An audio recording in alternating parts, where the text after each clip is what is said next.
Well. Speaking of kids, there's some news that I heard about today. Actually, that I was like, wow, I can't believe this was very important that needed to be told. But apparently, our favorite odd couple from the Sesame Street is turned out that they're actually gay. Yes, or at least I think like one of the writers, he kind of he went rogue, and he put it out there like, yeah, they're gay.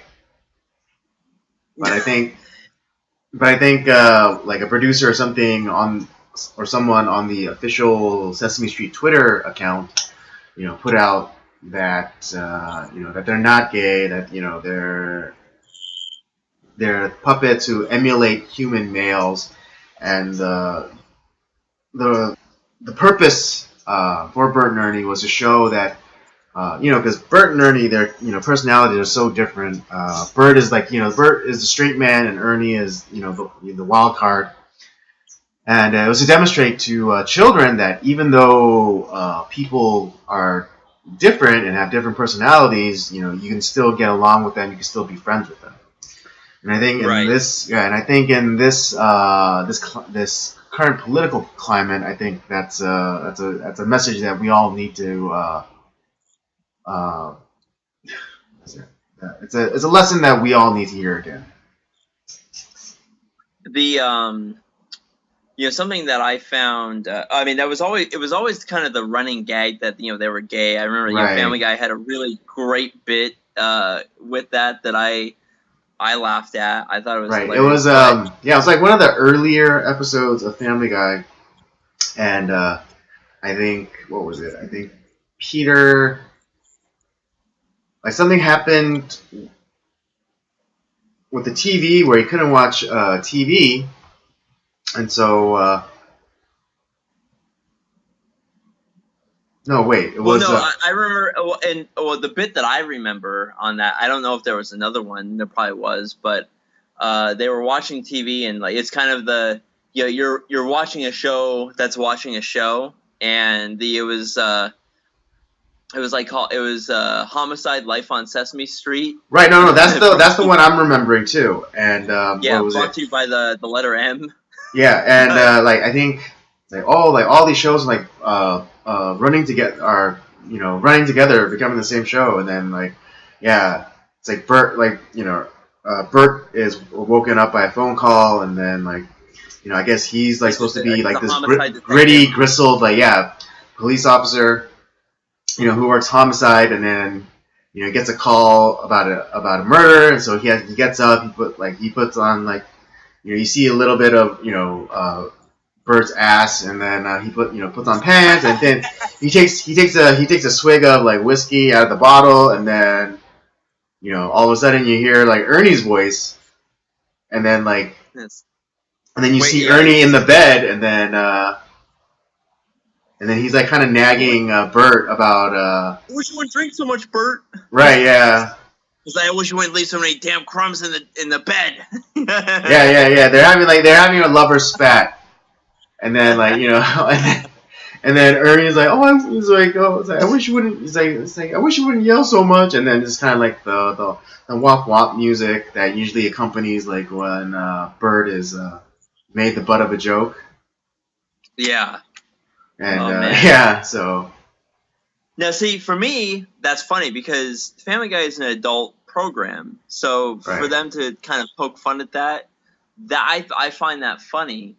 Right, they were just picking up, they're just kind of running with the ball that the kind of cultural zeitgeist had provided them, and this isn't a new. This isn't a new theory or concoction about Bert and Ernie. It's been out there forever.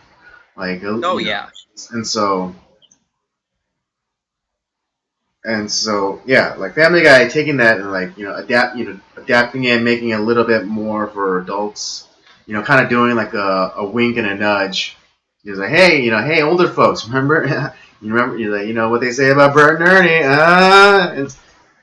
Yeah. And so so we get the joke, but now this one of the writers for Sesame Street goes rogue and is like, no, of course they're gay, of course they're gay. Like, what other interpretation is there for two men to be living together?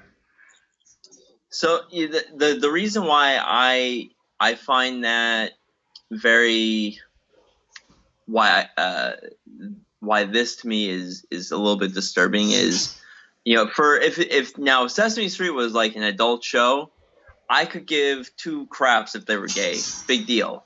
But it's a kid show, and a lot of time you're like maybe like 3, 4, 5, maybe 6 watching Sesame Street.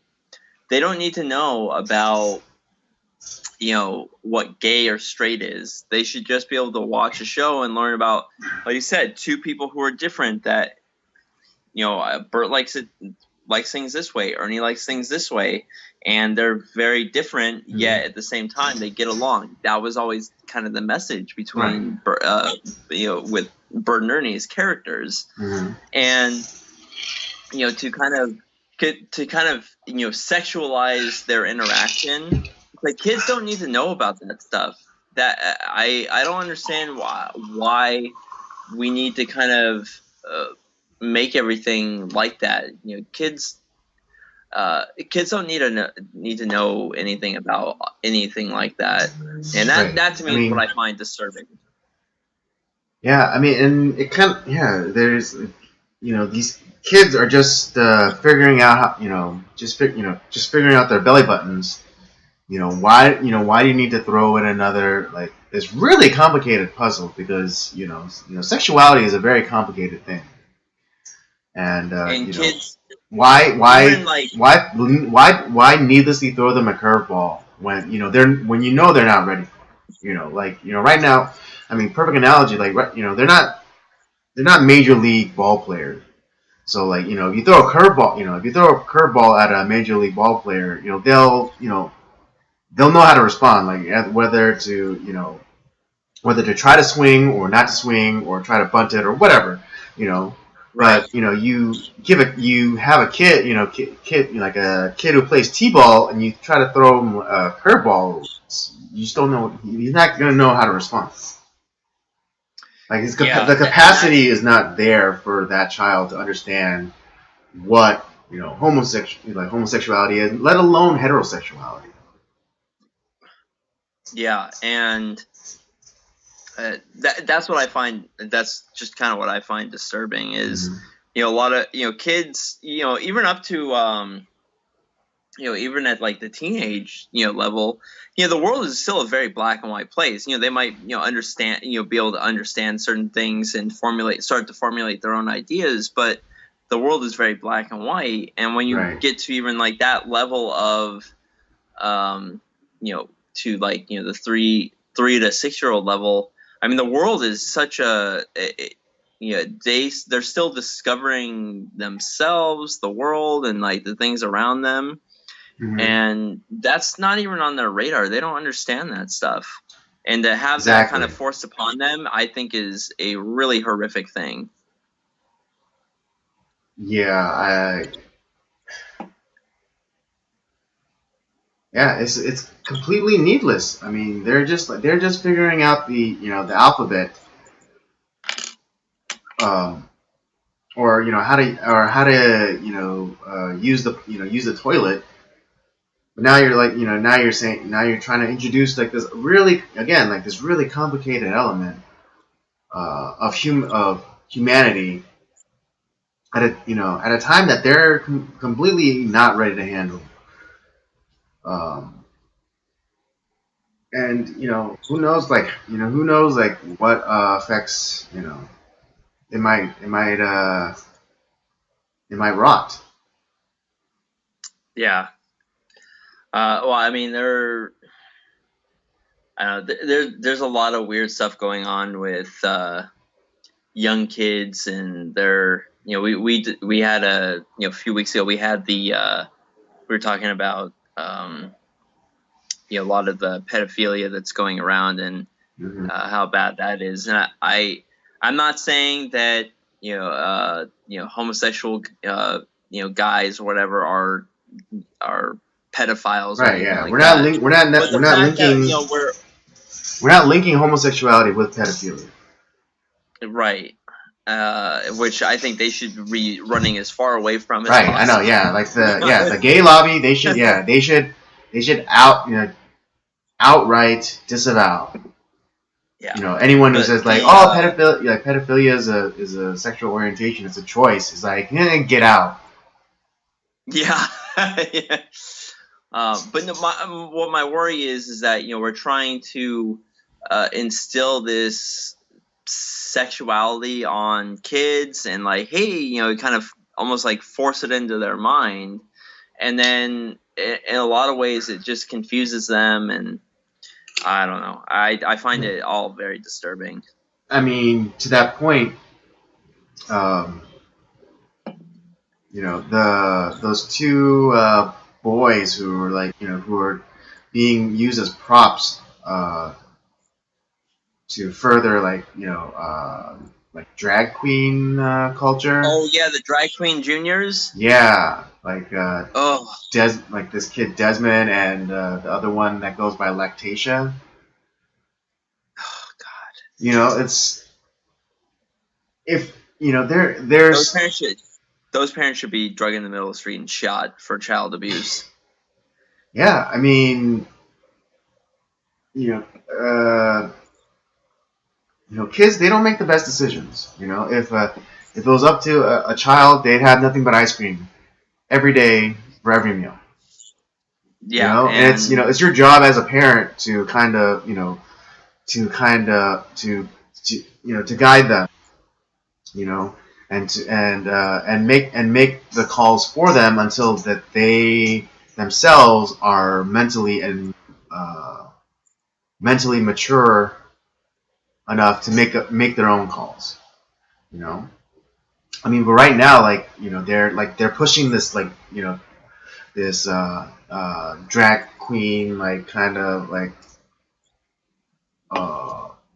homosexual identity on them, and it's kind of crazy because I remember one of the videos, like the kid was like one of the kids, he was probably both, but they're like participating in like this drag fashion show or something, and there was like there were what is it here's this kid dressed up like a girl, and in like this like kind of nightclub, with like older gentleman, and like and he's like sashaying on the runway, and flipping like his wig or what his hair, like right. the wig, and completely this child is completely sexualized, and like to the thunderous roars and hollering of like all of like the I would wager majority gay men. Right. Yeah, it's and it's just. Well, I've never been a fan of the any of these young beauty pageants for like right exactly like the toddlers and tiara crowd too. I would I think is one of the most horrific shows on television. Exactly. Yeah. I mean, I wouldn't advocate for it either. Just as much as like for the drag queen stuff. Same thing for like these child beauty pageants, because I think what was it? That interview that Vice did with Jordan Peterson, and he was talking about like the purpose of makeup. What's the purpose of makeup, if not as a sexual display? It's to mimic all of the signs that a woman gives off during sexual arousal. Like the rouge, like the flushed cheeks, the bright red lips. That makeup is designed to mimic sexual arousal in women. And so, how is that not sexual? Yeah, I can't think of any way it's not. So yeah, and then you go and you put that on a little girl, and so are you not sexualizing a child? I mean, because I know a lot of people have like people like connote or denote, words, differently. But I mean, that's what you're doing when you slap on rouge on a 5-year-old. You are sexualizing her because you are mimicking sexual arousal, even though like she has no concept of that idea at that age.